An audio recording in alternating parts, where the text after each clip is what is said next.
those words of Mike Pompeo, the former head of the CIA, were absolutely chilling. It's clear.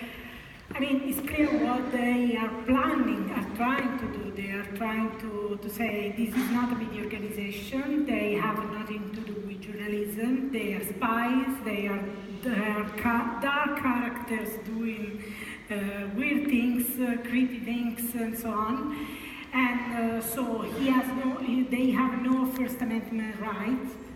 This is what Mike Pompeo said. So he's opening a very dangerous path for prosecution and it's a big intimidation for many organizations, for many journalists who want to work aggressively and want to reveal state secrets because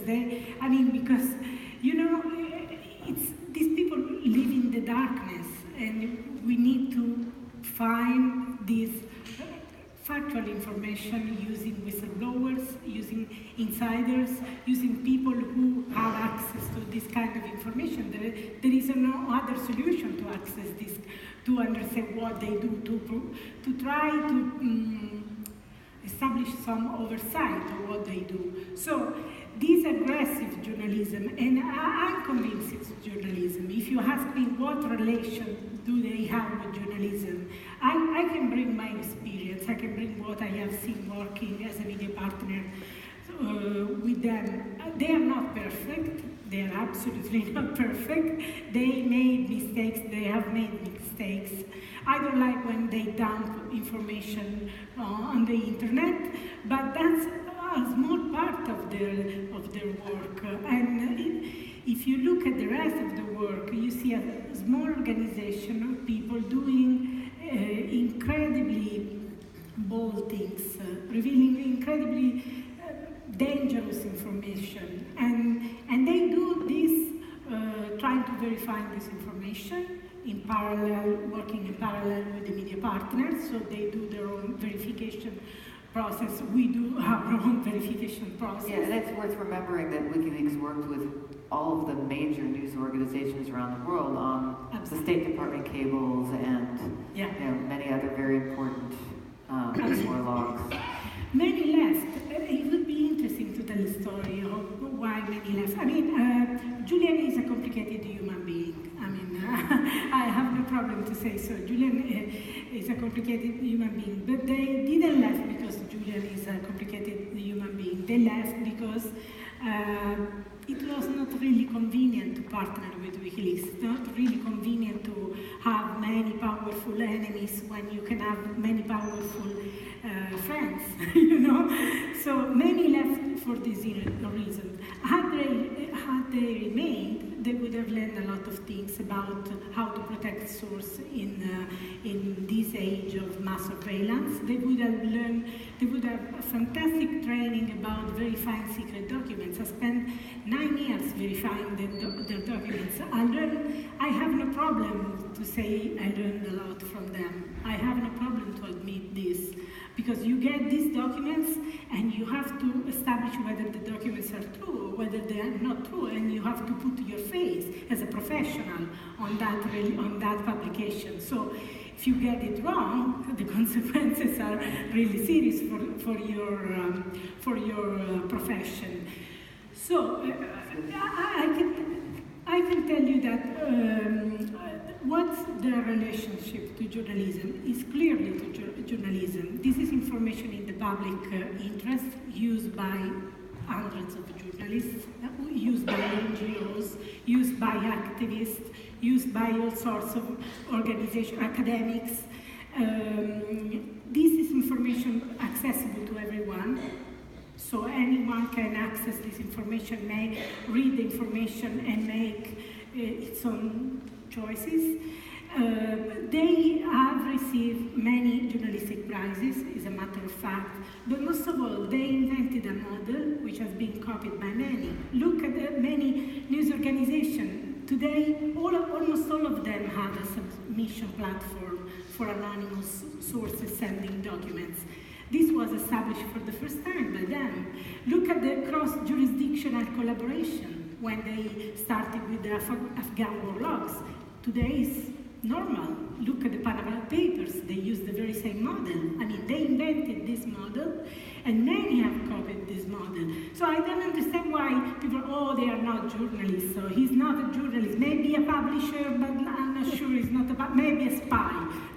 This use of espionage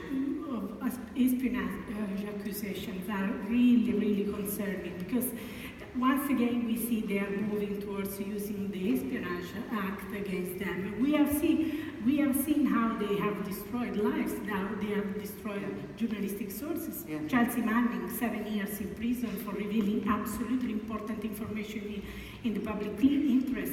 We have seen how they have tried to destroy Snowden, forced to leave his country and go to Russia. I mean, it was not good. I didn't like he went to Russia. Okay, but who tried to help to find another solution? Right. I mean, yeah. Who tried to help?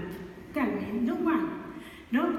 So once again, they are planning to use the Espionage Act against, and they will use the Espionage Act. And if you look at this 8 years since 2010, when we had these high-profile whistleblowers destroyed with the Espionage Act, like Chelsea Manning, we haven't seen any media saying, stop, we can't use the Espionage Act against journalistic sources and whistleblowers, because we can't tolerate as journalists that to live on the sacrifices of our sources. It's time to tell this.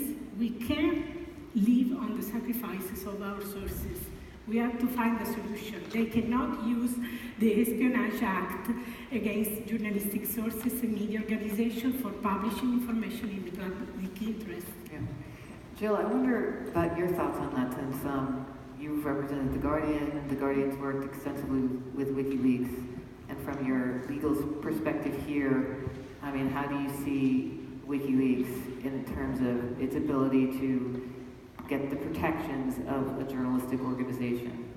I mean, I think it's a very complicated landscape, and I think it's complicated partly by also some of the internet intermediary analysis that's been going on. So this temptation to say, well, some things that put information out are not journalistic, and how do you define the role that journalism plays in putting this information out is quite nuanced now. So the tendency to say Facebook and Google are not publishers, which is an argument they've advanced themselves for reasons that have suited them up to a point, also comes back on organisations like WikiLeaks, which on one level are acting as a facilitator in a role of moving material into the public domain. And the role The Guardian's always seen that it's had, particularly starting, as you said quite rightly, with the Wikilogs, was that it was a sort of curator and moderator and facilitator. So it was not just there to publish this material as is. It was there to look at it, analyse it, and explain it for its audience. And so it definitely sees itself as having a different role in that process. The extent to which WikiLeaks is a journalistic organisation, I think, is a really, really hard question. And one of the things I think is also very tricky is the extent to which anybody in any country, any government, seeks to use things like espionage or terrorism to undermine journalism of any sort of publication. If you're talking about publication of information, using spying legislation or terrorism legislation to say, well, you can't publish that, is just the wrong way to go about it. There's a different discussion to be had about that, it seems to me. So, moving on to you, Gill, you were going to tell us a bit about the landscape here in the UK. There is an Official Secrets Act. There's been a discussion of an Espionage Act that would be modeled on the US and using it to target journalistic sources and journalists themselves. Can you tell us a little bit about what's going on with the debate around that proposal? Yes, certainly. I mean, I'm sort of slightly, I'm slightly under-qualified in a way when I look at the audience and some of the fantastic journalists who've been around doing these stories on the coalface, David Lee, Duncan Campbell, Paul, and others, over the years on the sort of the real way in which governments used, again, the Official Secrets Act against journalists to try to suppress and stop them talking. And I think it's worth, it's really a salutary reminder that we do have here a lot of legislation, actually, Official Secrets Acts 1911, 1920, 1939, all of which are about spying and espionage. And the irony, in a way, is that, as I understand it, the US Espionage Act 1917, which came from a 1911 US Defence Secrets Act, is actually based on the 1911 Official Secrets Act from here. Oh, thanks. So you know, this is a circular thing, because the Law Commission report, which came out last year, which is proposing to, well, revise the Espionage Act, but also to do a lot of other things, uses language that's very similar to language that's in the US Espionage Act. So you sort of go, well, hang on a minute.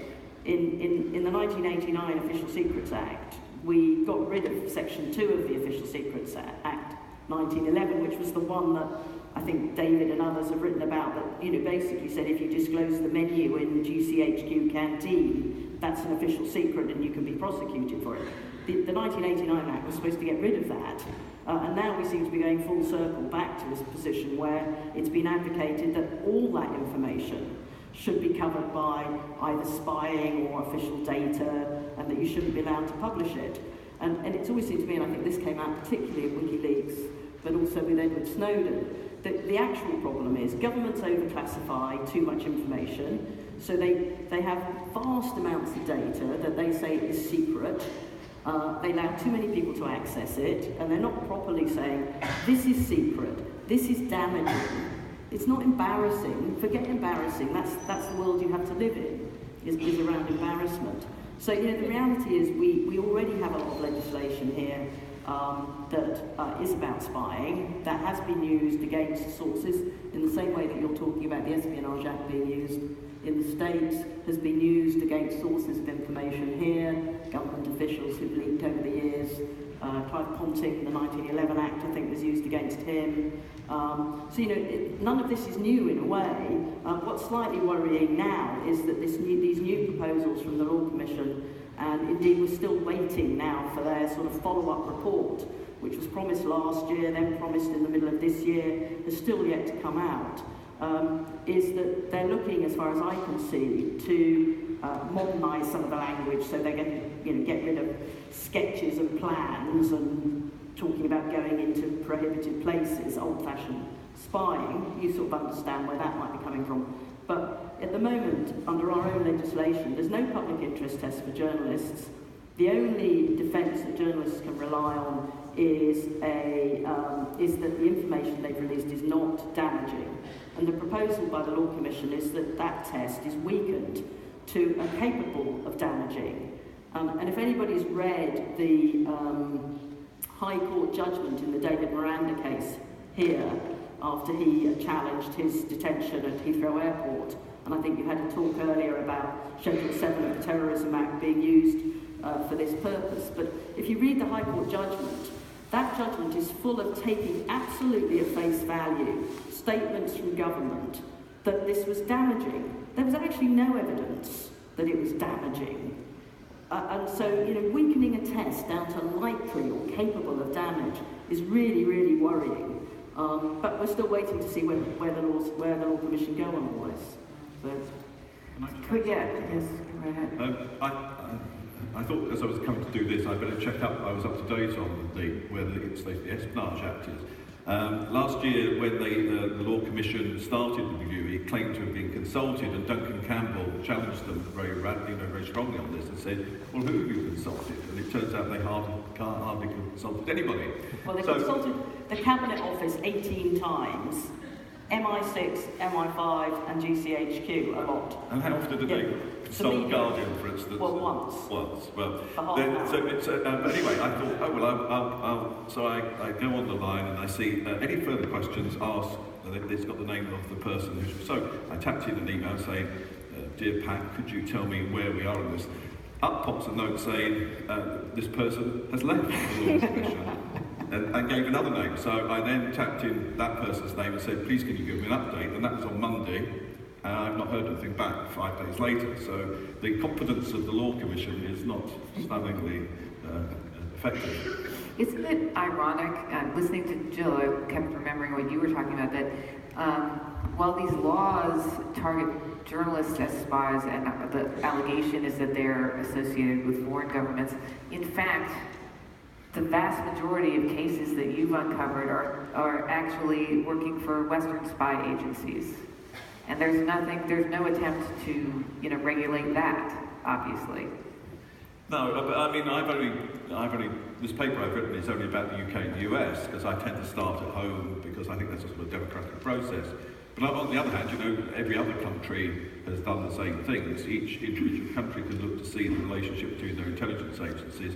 I mean, if the Soviet Union and Russia, TASS was cover to huge numbers of Russian intelligence agencies in the UK. I just haven't got round to writing all that up yet. So everywhere you go, you find this thing is operating to the detriment of journalists. Interesting. So we have about